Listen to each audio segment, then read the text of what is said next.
I've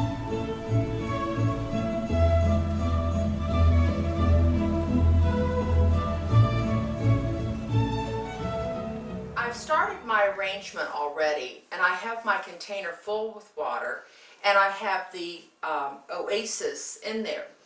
This is an item that I like to use. I can't honestly say I like to use it, but I like the finished effect that it gives. It's called wire vine, and it's almost like a bob wire.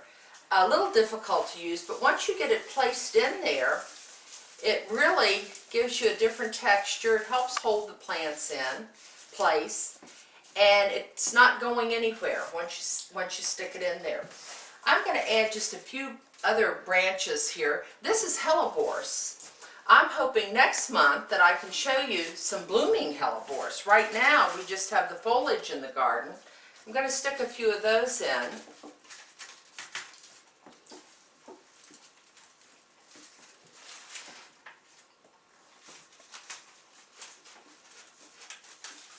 I'm going to take my little piece of rubrum.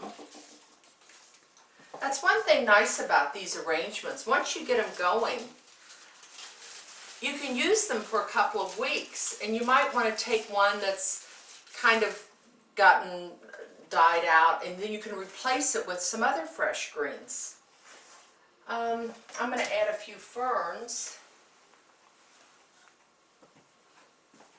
Get some height going here.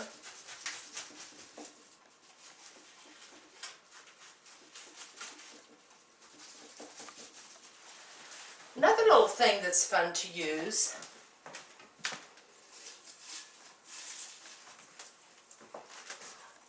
almost all of your ornamental grasses have some kind of plume or some kind of winter interest. These add a lot of motion and also a different color for your arrangement.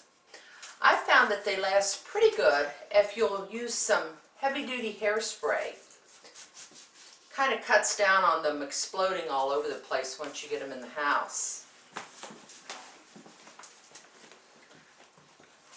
Another thing that's fun to do is to add the curly willows. I always have a curly willow tree in my garden just for this reason. It adds a lot of motion and height and interest. These big curly willows. Of course, you've got to have a pretty good place to put something like this. This makes a nice foyer arrangement, something in the entryway. Now, you can add some birds to this, but what I'm going to do today, we're getting close to Valentine's Day, and I'm going to put a Valentine card in here.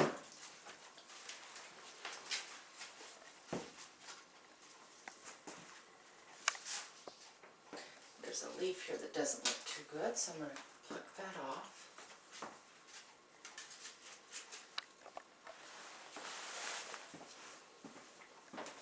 This is a quite large arrangement, but a lot of people have that kind of space and they enjoy that. Another neat thing, the willow is already starting to bud out. Once again, you're going to get to see that fresh look that makes you think that spring is just right around. Something that might surprise some people.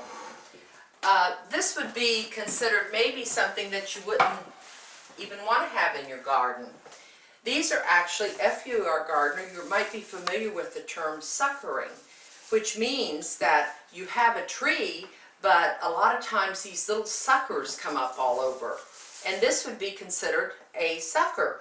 This would be fairly close to the tree. This is a bay tree that we have in our yard. We're not quite sure of the variety or how we even came by this tree, but we have one. It's evergreen, and these are the suckers that come from that tree.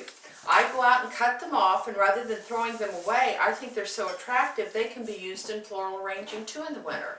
And they're another thing that you'll find. Sometimes we overlook how interesting the bark and the stems can be on the plants during the winter season. This is one of the Japanese maples in our garden, and who could overlook this bright red branch? These are some magnolias. This is the grandiflora, the big shiny leaves. They've always been known for Christmas decorating. They can be used all winter, all year long in floral arranging.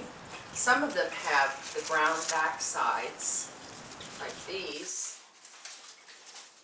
but you still have that nice big shiny leaf.